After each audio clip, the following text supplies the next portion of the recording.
문제 생기면 알려줘. 뭐 알림 뜨거나 그러면. 네. 서플 202페이지 봅시다. 자, 일단 이번 달 내내 통틀어서 7단원이랑 8단원 마무리한다고 했잖아요. 그 중에 이제 7단원 내용은 수권에 대한 내용이에요. 그래서 좀 뒤쪽 넘겨보시면 수권의 구성, 해수의 뭐 온도, 복사한 친구들은 뒤에 없을 거야. 염분, 그리고 저기 뭐야, 뭐 해류 이런 느낌으로다가 총 4파트로 나뉘게 됩니다. 싹 그냥 한번 프리뷰 한번 해주고 넘어갈게요. 7단원 내용 자체가 이제 수권에 대해서 다루는 내용인데, 수권이라 하면 뭐야? 물 숫자를 쓰고 있는 거죠. 그죠? 물의 영역이라고 생각하시면 쉽습니다. 그래서 수권에 대해서 오늘 이번 주에 한번 할 거고요. 이 내용은 사실 별 내용 없어요. 별 내용 없어서 오늘은 그냥 쉬어간다라고 생각하시면 돼요. 다음 주부터가 찐이야. 다음 주부터는 자, 우리가 물에 대해서 배울 건데, 물은 사실상 우리 지구상에서 어디에 제일 많아? 바다. 그렇지, 바다에 제일 많죠. 그래서 바닷물을 직역하면 해수라고 이야기를 할 수 있어요. 그래서 우리는 3주 내내 해수에 대해서만 배웁니다. 그래서 첫 번째로 해수의 온도에 대해서 배울 거예요. 해수의 온도. 그냥 간단하게만 한번 이렇게 싹 얘기를 해줄게요. 해수의 온도를 결정하는 요인이 뭐일 것 같아요? 해수의 온도가 바뀌려면 뭐가 바뀌어야 될까? 열. 그렇지, 열을 받아야 돼. 누구한테서?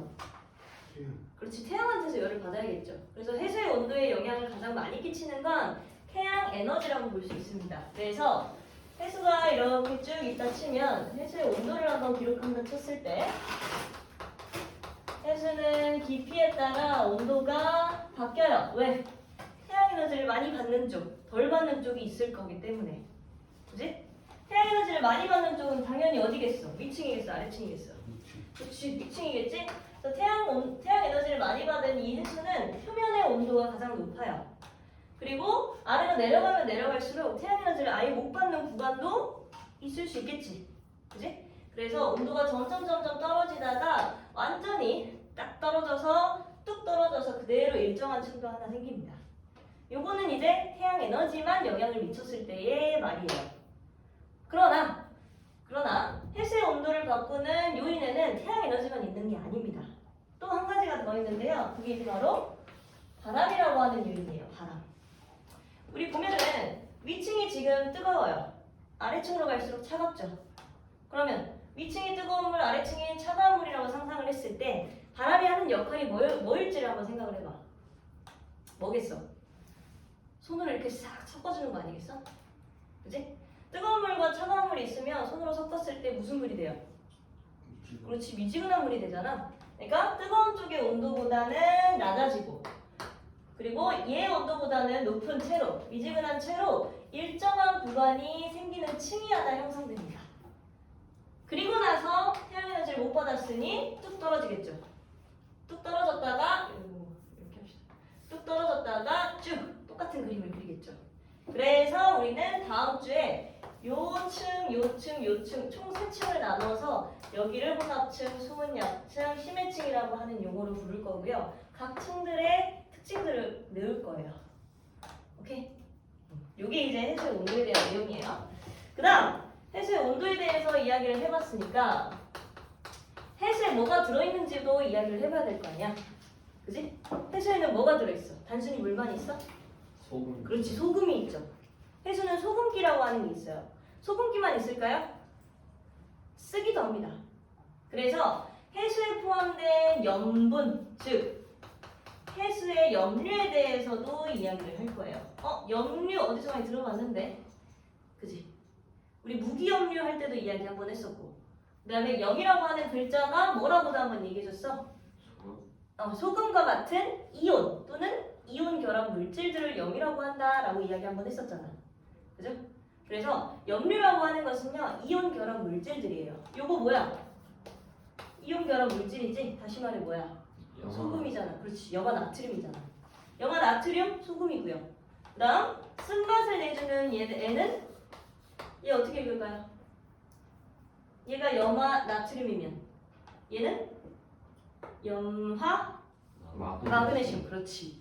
염화 마그네슘이 들어있어요. 또 해수에는 이런 식으로 엄청나게 많은 양의 염류가 들어있다는 거야. 엄청나게 많은 양이라고 하면 좀 그렇고 많은 종류의 염류가 들어있는 거야. 전 세계 해수 평균 염분 농도는 1kg당 해수 1kg당 35g이에요. 그러니까 양으로 따지면 굉장히 적어. 종류로 따지면 굉장히 많고요. 그 중에 염화 나트륨이 제일 많으니까 짠맛을 내는 거고요. 염화 마그네슘이 두 번째로 많아서 쓴맛을 내요. 요거 두 개만 우리는 외울 겁니다. 여튼 그래요. 여튼 해수에는 이런 염류가 있다는 거 하나의 사실. 그 다음 염분이라고 하는 게 뭐일지. 염분은 그냥 이거야. 해수 속에 들어있는 염류들의 총량. 어떤 해수에는 염류들이 많을 수도 있을 거고 어떤 해수에는 염류가 적을 수도 있잖아. 그럼 다시 말해 소금의 양이 많고 적고 즉 농도로 구별할 수 있다는 거예요.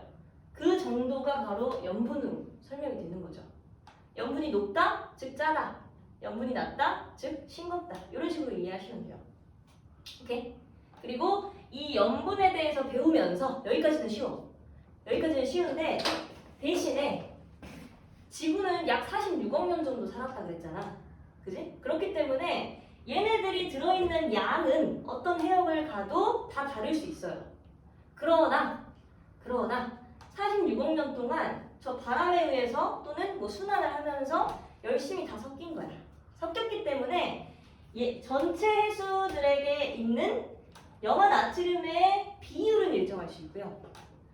요 염류들 중에 있는 염화 마그네슘의 비율은 또 일정할 수가 있어요.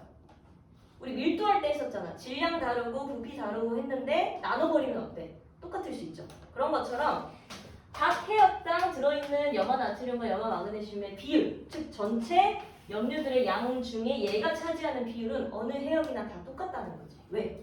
오랫동안 순환을 했잖아. 많이 살았잖아. 오케이? 그걸 이제 우리가 염분비 일정 법칙이라고 불러요. 여기서 점수가 다 갈리죠. 계산해야 되니까. 오케이? 여튼 염분에 대한 내용이 이제 짜고 싱거운 정도라는 거, 그 다음에 염분비 일정 법칙에 대해서 다다음 주에 배울 거라는 거. 이때는 좀 각오 단단히 하고 오세요. 오케이? 계산 문제 많이 풀 거니까 할 수 있으면 그냥 한번 좀 읽어보고 오세요. 예습 한번 하고 오세요. 그 다음 마지막으로 해수에 대해 따질 건 방금 이야기했던 순환입니다. 우리나라를 기점으로 해수를 가지고 이야기한다면 동해, 남해, 서해라고 볼 수 있죠. 그죠? 근데 우리나라에 영향을 미치는 특정한 해수들, 즉 저위도에서 올라오는 무슨 해수? 찬 해수, 따뜻한 해수. 따뜻한 해수, 즉 난류가 우리나라에 영향을 미칠 수도 있고, 그 다음 저기 북극 쪽에서 내려오는 찬 해수, 따뜻한 해수, 차가운 해수가 우리나라에 영향을 미칠 수도 있어요. 저희도에서 이렇게 올라오는 해수는 난류라는 말로 설명을 합니다.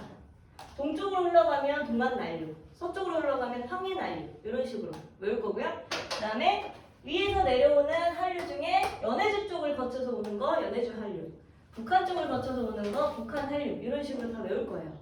근데 중요한 건 한류와 난류가 만나면 무슨 일이 생기는지야.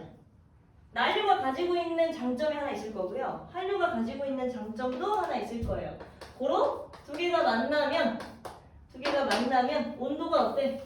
아까처럼 미지근해질 뿐더러 사람이 살든 생물이 살든 물고기가 살든 최적의 환경을 구성할 수 있겠죠. 그죠? 얘네들의 장점을 합치게 된 거니까. 그래서 요 부근에서 물고기가 가장 많이 잡혀요. 그걸 갖다가 조경수역이라는 네 글자로 설명합니다. 여튼 그렇다는 거고요. 그 다음에 마지막으로 하루에 한 번 물이 왔다 갔다 하는 거 뭐야? 하루에 한 번 우리나라에 물이 왔다 갔다 하는 거. 그렇지, 밀물썰물. 밀물썰물이 왜 일어나는지에 대해서, 그리고 밀물썰물이 가장 높아질 때와 낮아질 때를 간조, 만조로 설명한다는 거. 그 다음 그 두 개의 차이를 조차라고 설명한다는 거. 이런 것들을 배울 거예요. 간단하게만 얘기해주면 밀물썰물 왜 일어나니? 이따가 문제에 좀 나와서 그렇지. 지구와 달이 끌어당기는 힘 때문에 물이 빨려가는 거야.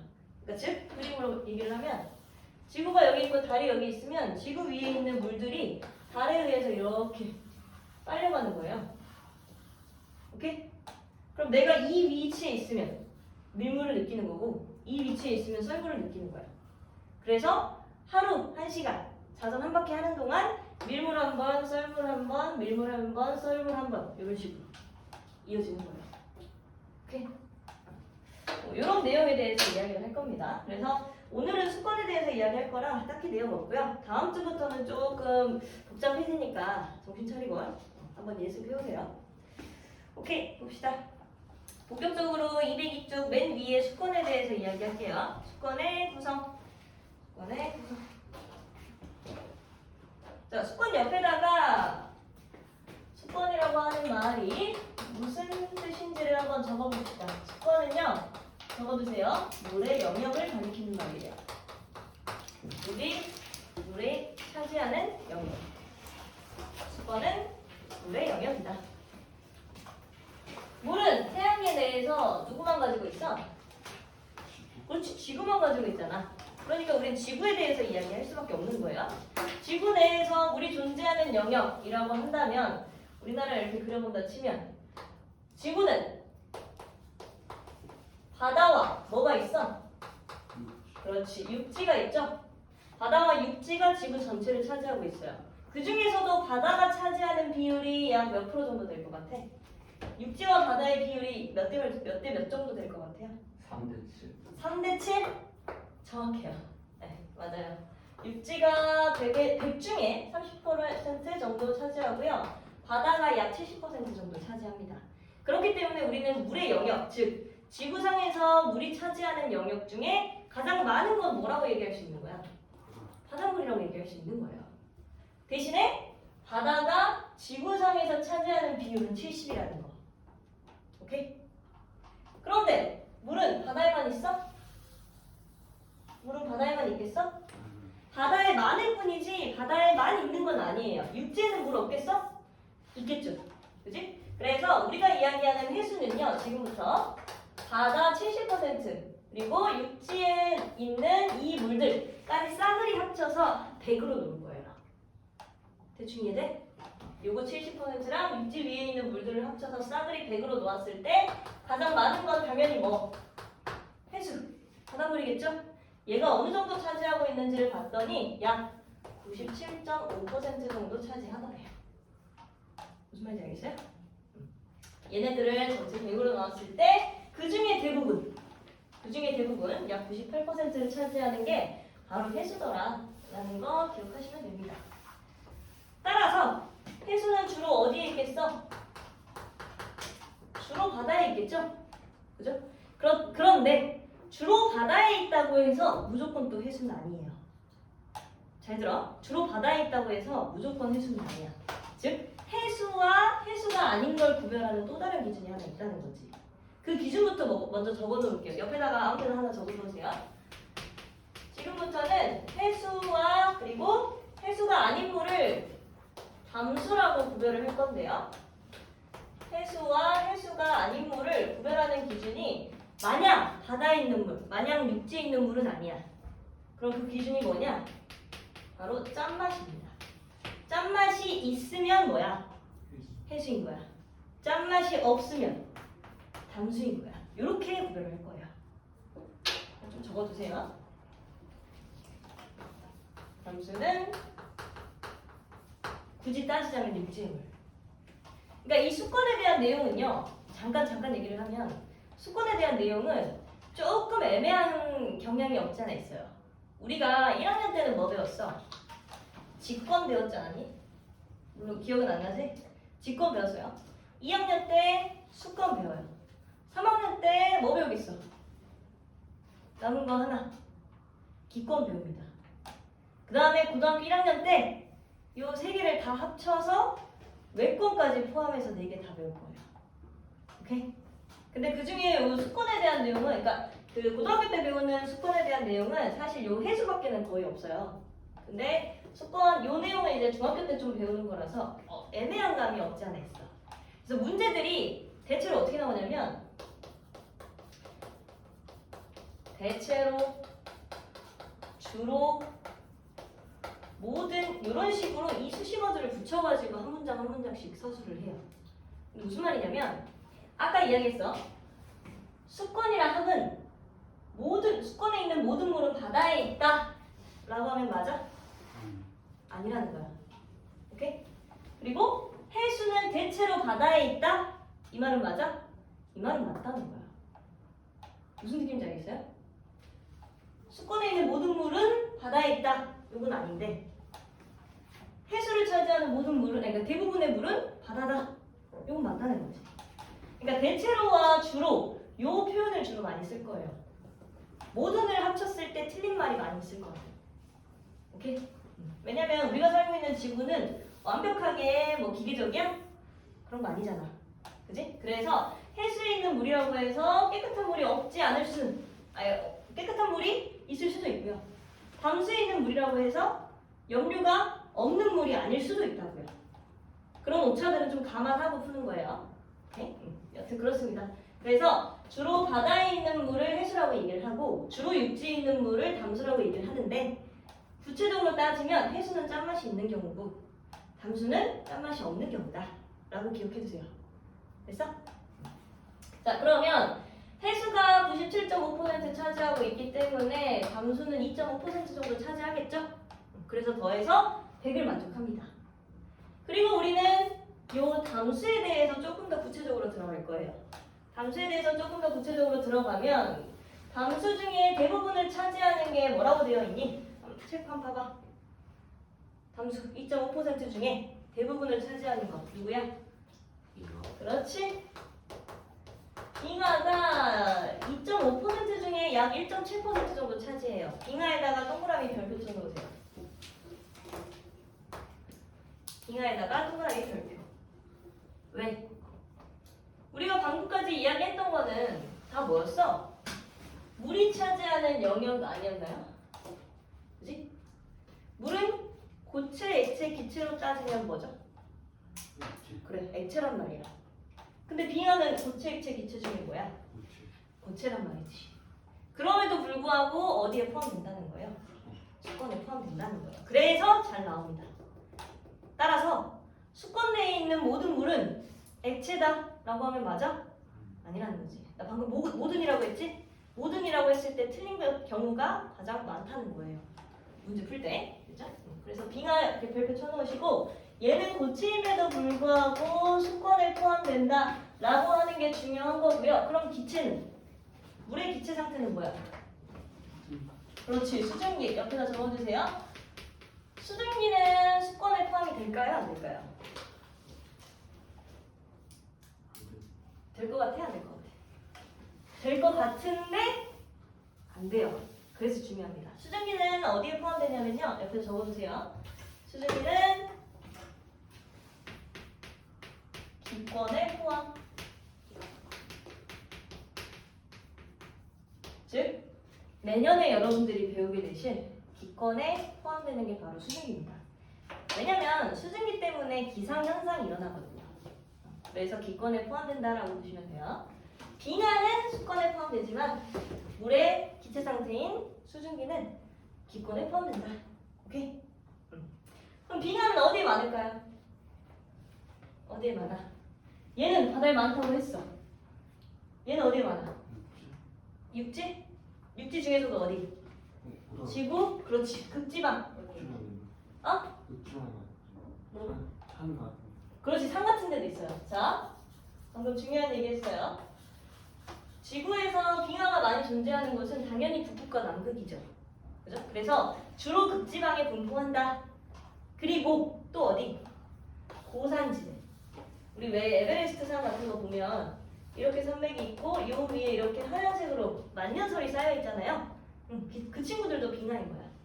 그래서 빙하가 존재하는 곳은 주로 극지방이나 주로 고산지대다라고 기억해 두시면 돼요. 오른쪽에 설명이 되어 있을 텐데 빙하 해놓고 이제 뭐 남극과 그린란드의 97%, 그다음에 높은 산 꼭대기 이 말이 주로 극지방, 주로 고산지대 이 네 글자로 설명할 수 있다는 거예요. 그래서 빙하는 이런 곳에 존재한다라고 보시면 되고 담수라서 짠맛이 없어요. 즉 우리가 활용할 수 있어요. 활용할 수 있는데 대신에 어떻게 해야 돼? 물로서 활용을 하려면 한번 녹여야만 해. 오케이? 그러니까 물이 많이 없는 고산지대에 살고 있는 사람들은 당연히 빙하를 많이 사용을 하겠지. 그지? 빙하를 녹여서 만든 물을 먹겠죠. 그런 식으로 활용을 하는 대신 얘는 한 번에 녹이는 과정이 들어가기 하기 때문에 우리가 손쉽게 사용할 수 있다라고는 안 쳐요. 오케이? 물론 자원이 될 수 있는 거야. 오케이. 이게 이제 빙하라고 치고요. 자, 그 다음으로 빙하 다음으로 많은 양을 차지하는 담수는 이름이 뭐예요? 네, 지하수입니다. 얘는 약 0.76% 정도 차지한대요. 지하수는 약 0.76%. 그리고 나서 지하수 그 다음으로 호수와 하천수 얘네들의 비율이 약 몇 퍼센트니? 네, 0.01%입니다. 얘네들이 상당히 중요해요. 방금 빙하는 물론 저 고산지대에 살고 있는 사람들에게는 수자원일 수 있어. 그러나 한 번에 녹이는 과정이 꼭 들어가야만 하기 때문에 손쉽게 사용할 수 있다라고는 볼 수 없다고 했지. 지하수는 어디 있겠어?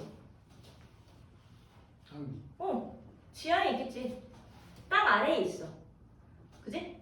땅 아래에 있으면서, 그러니까 어떻게 지하수가 형성되냐면요. 땅이 이렇게 있으면 땅 아래에 암석 사이로 이렇게 물들이 들어가요. 물들이 열심히 들어가서 이 안에 이렇게 뭐 고인다거나 또는 뭐 흐른다거나 이런 식으로 땅 속에 존재하는 애들을 전부 싸그리 지하수라고 부른다는 거야. 근데 지하수도 마찬가지로 어떻게 해야 돼? 일단 뽑아내야 될 거 아니야. 그지?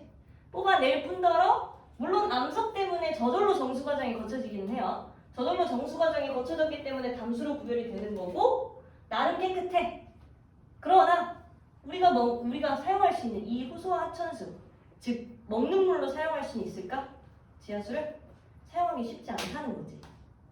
그렇기 때문에 우리가 살고 있는 이 지구에는요, 이 호수와 하천수를 제일 많이 이용해요. 근데 가만히 보니까 100 중에 얼마야? 0.01도 안 돼, 사실은. 0.00067인가 돼요. 0.01%밖에 안 되는 이 호수와 하천수를 주로 사용하는데, 왜? 손쉽게 쓸 수 있잖아. 주로 사용하는데 이걸 전 세계 사람들이 다 나눠 쓰고 있다는 거지. 그러니까 어때요? 수권의 내용은요, 그냥 도덕적으로 생각하시면 돼요. 물을 그냥 펑펑 써야 될까? 아니야. 그 펑펑 쓰면 안 되고 아껴야 된다라는 말이 주로 많이 들어가요. 그래서 그렇게 어렵지 않다는 거야. 너네가 알고 있는 그 사실 그대로 풀면 돼요. 결국 이 호수와 하천수를 주로 많이 사용하는데요. 얘네들은 호수에다가 이렇게 하천수에다가 이렇게 해서 얘네들을 한번 구별해 볼 거야. 호수는 뭐니? 호수는? 호수. 우리 저기 호수 뭐 있어요? 그렇지, 석촌호수 있잖아. 석촌호수는 어째요? 무슨 물 같아요? 아, 담수인데 담수인데 무슨 물이야? 걔네 흘러? 막 흘러? 아니잖아. 그지? 그래서 얘네들은요. 고인물? 네. 고인물이에요. 고여있는 물을 우리가 호수라고 불러요. 그럼 하천수는요? 흐르는 물. 그렇지. 하천 들어봤잖아. 하천 뭐겠어? 냇물이야, 냇물. 그래서 얘는 흐르는 물이에요. 이런 차이가 있어요. 즉 아까 지하수는 이렇게 지하 속으로 내려가서 고인 물이라고 했는데 호수 같은 경우에는 땅이 파진 거야. 땅이 파져서 이 안에 이렇게 고여있는 물을 호수라고 부를 수 있는 거고요. 그 다음에 하천수 같은 경우에는 또 산맥이 있어야겠지? 산맥에서 흐르는 물을 하천수라고도 부를 수 있다는 거지. 오케이? 얘가 지하수, 얘가 호수, 얘가 하천수. 지하수, 호수, 하천수. 비율을 놓고 봐도 어째? 지하수가 얘네보다 많죠. 근데 얘네들의 공통점은 하나 있어요. 지하수가 채워지려면, 호수가 채워지려면, 하천수가 채워지려면 뭐가 내려야 될까? 비가 내려. 그렇죠. 비가 내려야 되죠. 그래서 지하수와 호수, 하천수는요. 어디에 영향을 많이 받냐면 강수량의 영향을 많이 받아요. 이건 잘 기억해 두세요. 강수량의 영향을 많이 받습니다. 강수량만 있어? 우리 강수량이랑 항상 같이 나오는 거. 강우량이. 강우량? 강우량도 똑같은 말이에요. 강우량. 왜냐면 비우잖아. 강우량, 강수량과 반대말. 증발량. 물론 강수량이 많으면 호수와 하천수도 채워질 뿐더러 지하수에도 계속 지속적으로 채워져요. 그러나 증발량까지 따지면 누가 먼저 증발을 빨리 하겠니? 육지 바깥에 있는 애들이 더 증발 빨리 하지 않을까? 그지? 증발량까지 고려한다면요, 얘네들은 쉽게 마르지만 얘는 또 쉽게 마르지 않아요. 그래서 지하수가 대체 자원으로 떠오르고 있는 거예요. 지하수도 좀 중요합니다. 오케이? 얘네 셋 다 정리할게요. 얘네 셋 다 강수량의 영향을 받긴 하지만 특히나 지하수 같은 경우에도 비가 많이 오면 채워질 수 있다는 것 때문에 장점이야. 얘네들도 비가 오면 채워질 수 있고 뭐 댐으로도 활용을 할 수 있겠죠. 그런 게 장점이긴 한데 가뭄이나 그 다음에 적도지방에 사는 사람들은 쉽게 물이 증발해버리잖아. 그런 사람들은 얘네들을 활용하기가 쉽겠어? 쉽지 않은 거야. 왜? 빨리 증발해버리니까. 그래서 증발을 덜 하는 지하수를 먹고 살기도 해요. 그런 의미에서 지하수는 호수와 하천수의 대체 자원으로 많이 떠오른다. 그렇기 때문에 우리가 지하수랑 호수와 하천수를 합쳐서 뭐라고 구별을 하냐면요, 수자원이라고 구별하기도 합니다. 그래서 대체로 수자원이라고 하면 호수와 하천수는 당연히 포함되어야 되는 거고요, 지하수까지도 포함하기도 한다는 거. 이거 좀 기억해 두세요. 오케이? 오케이? 자, 마지막 정리할게. 내용은 이게 다야. 내용은 이게 다고 마지막으로 정리 한 번만 하면, 자, 수권에서는 모든, 대체로, 주로 이런 말들을 많이 사용한다고 했어요. 아까도 이야기했듯이 해수에 있는 물이라고, 그러니까 해수라고 해서 전부 다 바다에 있는 물은 아니고 대체로 바다에 있는 물이라고 하면 맞다 라고 했듯이 그런 거 잘 기억해 두시면 되고, 그 다음에 비가는 고체이기 때문에 이렇게도 표현할 수 있어. 담수 중에 대부분은 고체다 라고 하면 맞아? 맞는 거야. 대부분이잖아. 담수 중에 대부분은 고체다. 맞는 말이라고요. 그다음 지하수와 호수와 하천수는 수자원으로 분류가 됩니다. 왜? 쉽게 사용할 수 있잖아. 그 중에서도 가장 쉽게 사용할 수 있는 건 사실상 얘야. 손만 뻗으면 사용할 수 있는 것들. 육지 위에 있잖아. 그치? 그런데 얘네들과 얘네 둘은 강수량의 영향을 많이 받을 뿐더러 얘네 심지어 증발량에도 많이 영향을 받아. 그렇기 때문에 쉽게 잘 마르지 않는 이 지하수를 대체 자원으로 많이 사용을 하게 된다는 거지. 오케이? 그렇다고 해서 이렇게 표현하면 또 안 돼요. 지하수는 염류를 제거하고 사용해야 된다 라고 하면 맞아? 염류 무슨 말이야? 짠맛에 대한 내용이야. 지하수는 염류를 제거하고 사용해야 된다. 맞아? 아닌 거지. 얘는 이미 짠맛이 없는 걸로 구별이 됐잖아요. 그렇기 때문에 염류를 제거하고 사용해야 된다 이 말은 틀려요. 대신에 호수와 하천수에 비해 풍부하며 그 다음에 떠오르는 대체 자원으로 활용되고 있다 라고 하면 이건 지하수에 대한 내용이라는 거. 됐나요? 오케이? 뭐 말을 많이 하긴 했는데 사실 별로 내용 없어요.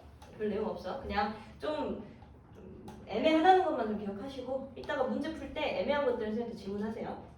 그 다음에 마지막으로 요거 하고 바로 문제 풀 건데요. 그 아래 2번 우리나라의 수자원 활용이 있죠. 거기 그 내용인데 우리나라에서 사용하는 수자원, 즉 얘네들 수권에 포함된 얘네들을 어떻게 많이 사용하는지인데 첫 번째로 가장 많이 사용하는 건 사실 무슨 비율이야? 농업 비율이 가장 높아요. 왜냐? 우리나라는 아직까지는 농업국가로 구별되거든요. 그잖아. 서울 조금만 나가봐. 경기도 좀만 나가봐. 어때? 논이 많죠. 그죠? 논이 많고요. 좀만 지방에 내려가도 논이 많아요. 근데 그거 누가 다 이제 개발하니? 사람이 없어, 사람이. 여튼 그래요. 농업국가입니다, 우리나라는. 첫 번째로 농업에 많이 사용을 하고요, 수건을. 그 다음으로 많이 사용하는 것. 비율이 그 다음으로 많이 사용되는 건 뭐니? 유지용수라고 돼 있지? 유지에다가 밑줄 쳐놓으시고 별표. 뭘 유지하겠다는 걸까? 뭘 유지하겠다는 건지가 중요해요. 뭘 유지하겠다는 걸까? 자, 우리가 주로 사용하는 호수와 하천수는요, 호수 같은 경우에는 그냥 고여있는 물이야. 즉 댐으로도 활용하는 걔네들도 호수야. 그치? 근데 하천수 같은 경우에는 흐르는 물이야. 만약에 하천수가 흐르지 않으면 어떨까? 우리 왜 몇 년 전에 뭐한 7, 8년 전에 뉴스에서 막 나오지 않았나요? 하천 같은 거 개발한다고 돈 써가면서 이렇게 했는데 근데 녹조가 생기고 적조가 생기고 이런 현상이 발생을 했어. 그 이유가 뭐였을까? 흘러야 되는 물이 흐르지 못해서였어요. 결국 뭘 유지하겠다는 걸까? 하천수가 흐르도록 유지하는 물이에요. 즉 하천수가 계속해서 흐를 수 있도록 내려보내주는 물이 농업이 41%, 유지가 33%, 꽤나 많이 차지하고 있다는 거지. 그래서 중요해요. 별표 쳐놓으세요. 유지용수는 하천수, 즉 하천의 기능을 유지할 수 있도록 쭉 내려보내는 물이다 라는 거 생각하시면 되고, 그 다음 세 번째로 많이 쓰는 물은요. 그렇지, 우리가 먹고 살아야 될 거 아니야, 손 씻어야 될 거 아니야. 생활용수로 많이 사용하고 있다는 것이고, 인구가 증가함에 따라 이 비율이 계속해서 늘고 있다. 물론 그 다음 세대는 어떻게 될지 모르겠지만. 그 다음 마지막으로 사용하는 물, 그렇지, 공업용수겠죠. 공업용수라 함은 공장에서 쓰이는 물. 주로 어떻게 이야기를 하냐? 기계를 열심히 굴렸으면 다시 식혀야 될 거 아니야? 냉각기가 아니고 냉각수. 냉각수로서 주로 사용을 합니다. 여기까지가 수건. 끝. 됐어? 마지막으로 한 가지만 더 얘기할게요. 그 지하수와 호수와 천수가 아까 수자원이라고 해서 잘 사용된다 그랬잖아. 주로 사용하는 물이라고 그랬잖아. 그렇다고 해서 빙하와 해수가 쓸모없어? 아니. 그렇지. 우리 왜 해수 그 혼합물에 분리할 때 했잖아요. 그렇지. 바닷물을 증류시켜서 식수로 만들 수 있다라고도 이야기했지. 그지? 빙하 같은 경우에는 이미 담수이기 때문에 그냥 녹여서 바로 사용할 수 있다라고 했지. 지하수 같은 경우도 염료가 있진 않지만 지하에 고여있기 때문에 한 번의 정수 과정이 있어야 할 수도 있어. 없을 수도 있지만 물론. 없는 경우로 사용하는 건 농업 정도예요. 오케이? 그래서 주의하셔야 될 게 얘네들이 잘 안 쓰인다고 해서 가치가 없다는 건 아니라는 거야. 빙하랑 해수, 지하수 얘네들은 한 번의 과정을 더 거쳐야만 사용할 수 있을 뿐이지 가치가 아예 없다는 건 아니라는 거. 요거까지만 기억해 주면 돼요. 됐어요? 오케이. 자, 203쪽에 1, 2번 한번 풀어보세요. 별거 아니니까. 203쪽에 1, 2번.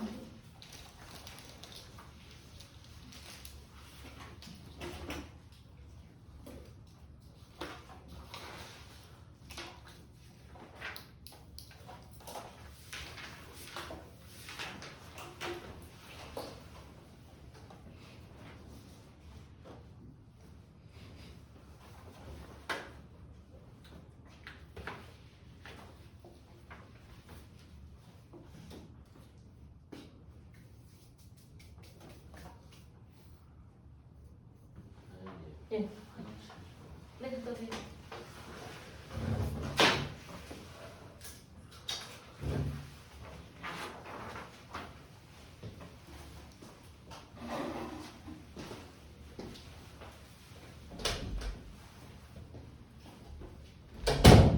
다 한 사람들은 저기 208쪽에 1번부터 6번까지 쭉 한번 해보세요.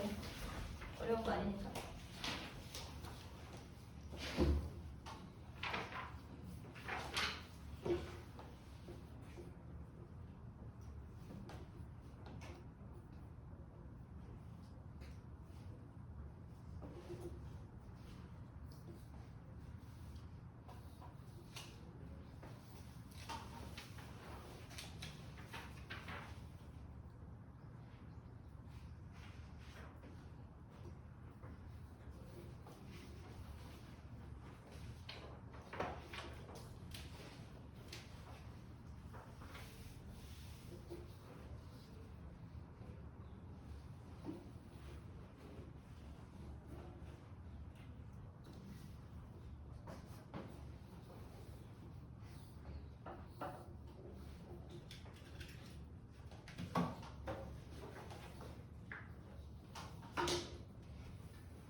학교에서 진도 해수 온도까지 나갔니? 네. 직관만 했어? 아니 저 조느라 못 들어가지고 기억이 안 나네. 알았어요. 아니 근데 수정까지만 나간 걸로 알아요. 수학까지만? 네.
자, 203쪽 답 한번 확인할게요. 별거 아니지만 한번 확인할게요. 자, 1번에 1번 지구계에 물이 분포하는 영역을 수권이라고 한다. 그죠? 태양계대에는 지구밖에 물이 없고 지구 내에 존재하는 모든 물을 100으로 놨을 때 분류를 했잖아. 그래서 지구계에 존재하는 분포 영역을 수권 맞습니다. 빙하는 고체 힘으로 수권이 아니다? 땡, X죠? 그다음 수권에서 가장 많은 것은 해수이다. 어때? 맞아요. 98% 맞고요. 그다음 담수 중에 가장 많은 것은? 빙하. 그렇지. 지하수가 아니라 빙하다. 자, 이번에 1번 공업용수는 뭐 하는 데 쓰는 거야? 기계를 씻고 냉각하는 데 쓰고요. 생활용수는 일상생활에서 먹거나 쓰이는 물이죠. 오케이. 이장 쭉 넘겨서 208쪽 아직 안 한 친구들 있으니까 208쪽 마무리하시면 프린트물 푸세요. 프린트 아까 나눠줬죠? 이거 푸시면 됩니다.